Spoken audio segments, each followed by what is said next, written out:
MP competition अड्डा में जैसे कि एमपी जीके की जो अपनी क्लासें लगातार चल रही हैं और उसमें से आज का जो टॉपिक है वो बहुत इम्पोर्टेंट है। मध्य प्रदेश के कुल मिलाकर के जितने भी अपने पशुधन हैं उनसे संबंधित आपको पेपर में क्वेश्चन मिलेंगे, लेकिन अधिकतर इस टॉपिक को अपन स्किप कर देते हैं, ज़्यादा ध्यान नहीं देते इस टॉपिक में। कारण क्या है कि इससे एक दो क्वेश्चन पेपर में आते हैं और सिलेक्शन के लिए जो लास्ट के एक दो क्वेश्चन है ना, यहाँ से जो हमेशा गलत हो जाते हैं वो ऐसे ही टॉपिकों से क्वेश्चन पेपर में आ जाते हैं। फिर बाद में अपन सोचते हैं कि यार ये चीज़ तो कभी अपन ने पढ़ी नहीं है ना।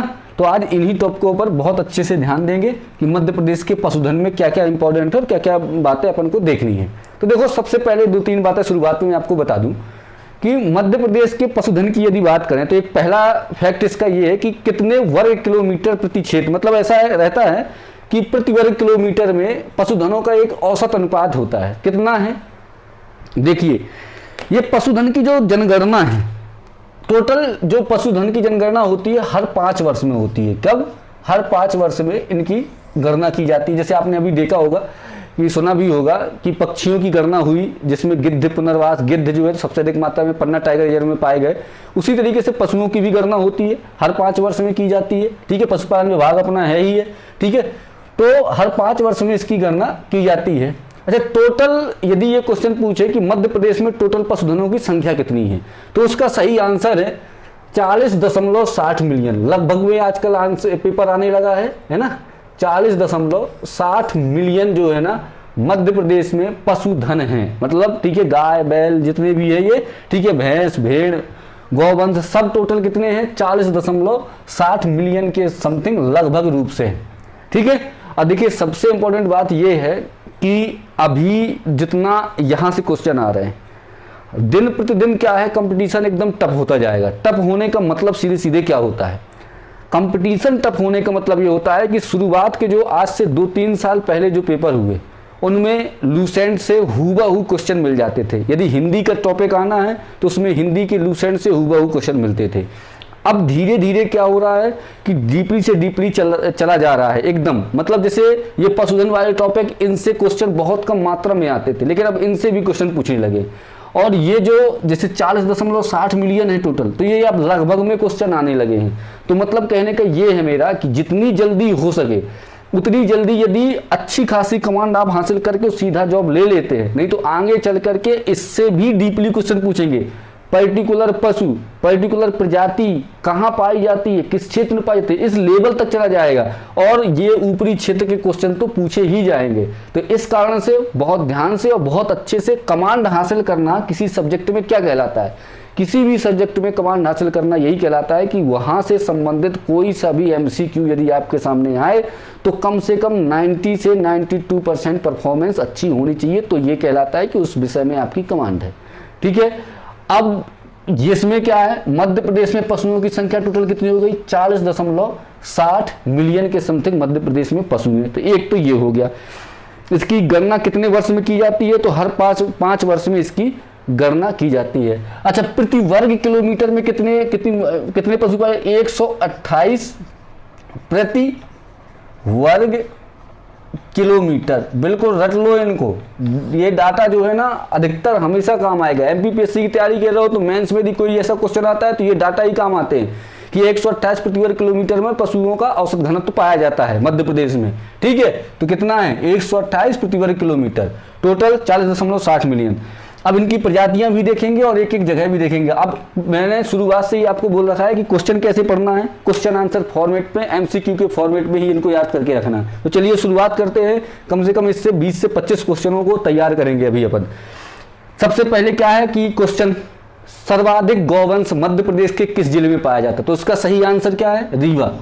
रीवा में सर्वाधिक गौवंश पाया जाता है। मध्य प्रदेश के रीवा में सर्वाधिक गौवंश पाया जाता है। अब दूसरा क्वेश्चन यहीं से बनाते हैं कि टोटल मध्य प्रदेश में गौवंश कितने परसेंट, लगभग कितने प्रतिशत है? तो लगभग यदि गौवंश की बात करें तो 46% के समथिंग है। कितना?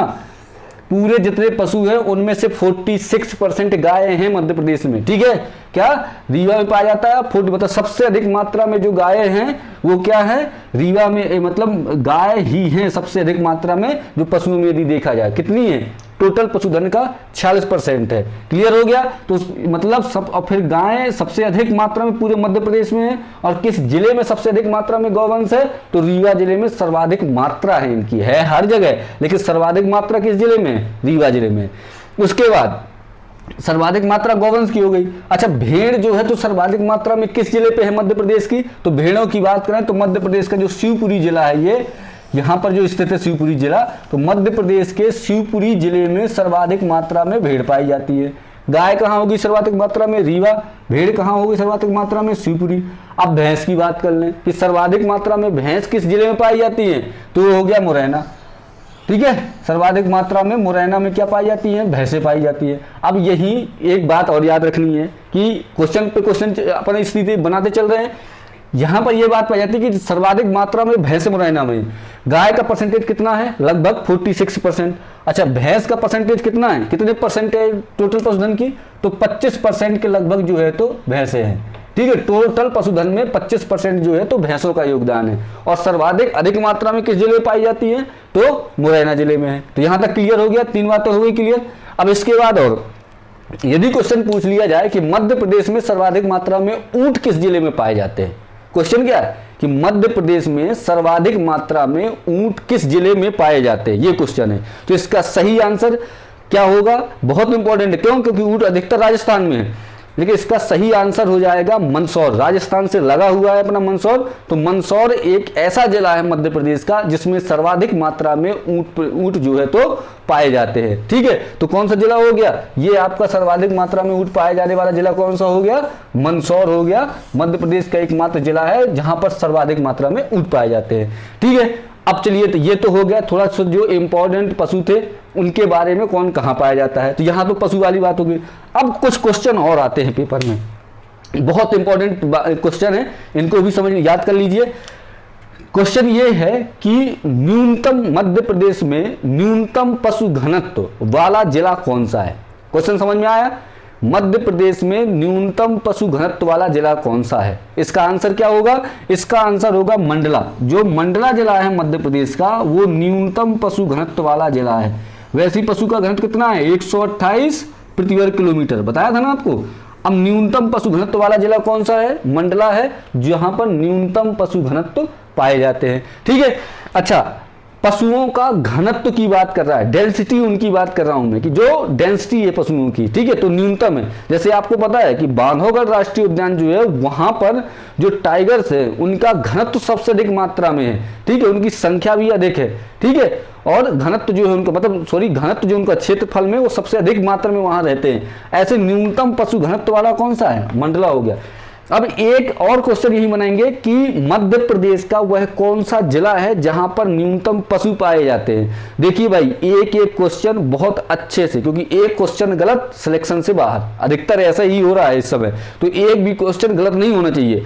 तो पहला क्वेश्चन क्या था अपना कि मध्य प्रदेश का वह कौन सा जिला है जहां पर न्यूनतम पशु घनत्व पाए जाते हैं, तो उसका सही आंसर अपन ने क्या टिक किया? मंडला। दूसरा क्वेश्चन ध्यान से सुनिए कि मध्य प्रदेश का वह कौन सा जिला है जहां पर न्यूनतम पशु पाए जाते हैं। यहां घनत्व की बात नहीं, केवल न्यूनतम पशु की, तो उसका सही आंसर हो जाएगा भोपाल। भोपाल जिला एकमात्र ऐसा जिला है जहां पर मध्य प्रदेश का जहां पर सबसे कम मात्रा में पशु पाए जाते हैं। तो बात क्लियर हो गई, न्यूनतम पशु घनत्व मंडला और न्यूनतम पशु भोपाल। अब जब न्यूनतम की बात हो गई तो सर्वाधिक की भी बात करनी चाहिए। तो मध्य प्रदेश का वह कौन सा जिला है जहां पर सर्वाधिक मात्रा में पशु घनत्व पाए जाते हैं? ठीक है, क्वेश्चन क्या है कि मध्य प्रदेश का वह कौन सा जिला है जहां सर्वाधिक मात्रा में पशु घनत्व पाए जाते हैं? तो उसका सही आंसर क्या होगा? उसका सही आंसर है झाबुआ। ठीक है, सबसे अधिक मात्रा में जो पशु घनत्व है वो कहाँ है? झाबुआ में है। सबसे अधिक मात्रा में पशु घनत्व कहाँ पर है? झाबुआ में है। बात क्लियर हो गई यहाँ तक। तो न्यूनतम पशु घनत्व कहाँ हो गया आपका? न्यूनतम पशु घनत्व मंडला में हो गया, और सर्वाधिक मात्रा में पशु घनत्व कहाँ हो गए? झाबुआ में हो गए। ठीक है, तो ये यहाँ तक क्लियर हो गया। न्यूनतम पशु घनत्व मंडला, न्यूनतम पशु भोपाल, सर्वाधिक पशु घनत्व झाबुआ। ठीक है, अच्छा, सर्वाधिक पशुओं में बकरी की संख्या किस जिले में पाई जाती है? ये विशेष ध्यान रखना। क्यों? क्योंकि ये क्वेश्चन जो है यदि पेपर में आ गए ना, और नहीं, ये अधिकतर लोग स्किप करते हैं, तो आपका उसमें नंबर ही लग जाएगा 100%। ये क्वेश्चन यदि सही कर दोगे तो ये समझ लो कि ये कम से कम 1000-2000 लड़कों से आगे ही लेके जाएंगे। सर्वाधिक मात्रा में बकरी कहाँ पाई जाती है, तो उसका आंसर है धार। मध्य प्रदेश का जो धार जिला है वहाँ सर्वाधिक मात्रा में क्या पाई जाती है, बकरी पाई जाती है। तो ये तो हो गया पशुधन का ओवरव्यू। अब इसमें से और क्वेश्चन कौन से बनते हैं, इनकी प्रजातियों से संबंधित यार क्वेश्चन बहुत पूछे गए, ठीक है। जैसे भैंस की प्रजाति, बकरियों की जो प्रजातियां, जैसे अपन ने गेहूं की पढ़ी थी, ठीक है, पिछले वीडियो में धान की पढ़ी थी और उनको अच्छे से याद भी किया था, सोयाबीन की पढ़ी थी और जो है तो आंवला की पढ़ी थी, वैसे ही इनकी भी प्रजातियों से संबंधित क्वेश्चन आते हैं। तो इनको थोड़ा सा क्या है, ये थोड़ा इंपॉर्टेंट है, 2-3 ही है, ज़्यादा टफ नहीं है, सिंपल सा है ना। 3-4 जो है तो पशुओं की प्रजातियां याद रखनी है, तो उसमें से क्या है कंफ्यूजन जो क्वेश्चन और आते हैं ना, तो वो क्वेश्चन आपके सही हो जाएंगे। तो सबसे पहले प्रजाति अपन किसकी देखेंगे, गाय की देखेंगे। गाय की कौन कौन सी है आप कमेंट में बताते जाइए, ठीक है। तो देखो पहली गाय की प्रजाति कौन सी है, मालवी, क्लियर है। उसके बाद कौन सी है, साहिवाल, मालवी हो गई, साहिवाल हो गई, और कौन सी है बताओ भाई, मालवी, साहिवाल और थार पारकर, सबसे इंपॉर्टेंट थार पारकर, दहाड़ पारकर। थार पारकर के बाद कौन सी आ जाएगी, दहाड़ पारकर, दहाड़ पारकर। उसके बाद कौन सी है, जर्सी, गिर हो गई, जर्सी, और है कोई, ठीक है। देखो गाय की प्रजातियां कौन कौन सी है उसमें से मैं इंपॉर्टेंट बता रहा हूं, 2-3 ही याद करनी है और समझ में। देखो पहली बात तो मालवी याद करने की जरूरत नहीं है, वैसी याद रहेगी कि जो मालवा में मालवा की गाय याद रहेगी। इंपॉर्टेंट कौन है, एक तो साहिवाल, पेपर की दृष्टि से इंपॉर्टेंट साहिवाल, थार पारकर, 2 हो गई। एक याद कर लीजिए जर्सी, 3 ये बहुत अच्छे से याद करनी है, बकाया मैं बताता हूँ, ये ऑलरेडी याद हो जाएंगी। कैसे, गाय मालवी गाय, ठीक है, साहिवाल, थार पारकर और जर्सी, ये 3 इंपॉर्टेंट है। गिर गाय भी जो है तो है, लेकिन गिर गाय आपको उतनी इंपॉर्टेंट नहीं, बट जो साहिवाल, थार पारकर और जर्सी ये पेपर में पूछी भी गई हैं और इनको अच्छे से याद रखना है कि साहिवाल और थार पारकर और जर्सी ये किसकी प्रजातियां हैं, गाय की प्रजातियां हैं। क्लियर, ज्यादा कुछ नहीं है इसमें, तो सिंपल सा है, गाय की प्रजातियां मालवी, साहिवाल, थार पारकर, दहाड़ पारकर, गिर और जर्सी। तो किसकी प्रजातियां हो गई, अपनी गाय की प्रजातियां हो गई। लिख लो इनको और इनको बिल्कुल रट लेना है अच्छे से। अब गाय के बाद सबसे इंपॉर्टेंट बकरी की प्रजातियां, बिल्कुल रट लो इनकी, क्योंकि यहां से क्वेश्चन आपने देखा भी होगा यदि पुराने पेपर आप देख रहे हो। तो सबसे इंपॉर्टेंट कौन सी इसकी प्रजाति पूछी जाती है, सीधा क्वेश्चन आता है कि जमुना पारी किस पशु की प्रजाति है, ठीक है, जमुना पारी, ये इंपॉर्टेंट है, बकरी की प्रजाति है, नाम क्या है उसका, जमुना पारी, ठीक है। एक और क्वेश्चन आया था बीतल, ये बीतल मान लो बकरी का नाम ही रख लो आप, ठीक है, बीतल भी एक बकरी की प्रजाति है। तो जमुना पारी हो गई, बीतल हो गई। इसके बाद कौन सी है, एक सिरोही, सिरोही भी है और बरबरी भी है, बरबरी। तो देखो इसमें भी 3 ही याद रखनी है, ठीक है। एक तो सबसे इंपॉर्टेंट तो एक ही है, ये जमुना पारी याद रखो। जमुना पारी किसकी प्रजाति है, ये बकरी की प्रजाति है। बरबरी मतलब बा से बकरी होता है, तो बरबरी भी इसकी प्रजाति याद रहेगी और बीतल भी याद रहेगी। और एक याद रखनी है सिरोही। तो 2 मुख्य रूप से याद रख लो, कौन कौन सी बकरी की प्रजाति, एक का नाम जमुना पारी और दूसरा का नाम सिहोरी। और बरबरी और बीतल 2 तो ये बा से ही चालू है, तो ये याद रहेंगी। तो बकरी की प्रजातियां कौन कौन सी है, बकरी की प्रजातियां एक जमुना पारी और एक सिहोरी। बरबरी और बीतल 2 बा से ही याद रखेंगे, तो बकरी की हो गई। इसके बाद बकरी के बाद कौन सी किसकी याद रखनी है, भैंस की याद रखनी है। भैंस की प्रजातियां कौन कौन सी होती हैं, बहुत अच्छे से देखो। भैंस और गाय की प्रजातियों में कंफ्यूजन अधिकतर, यदि पेपर में क्वेश्चन आ गया तो कंफ्यूजन हो जाता है, ठीक है। तो बंधवारी एक नाम और एक नाम आपको याद रखना है मुर्रा।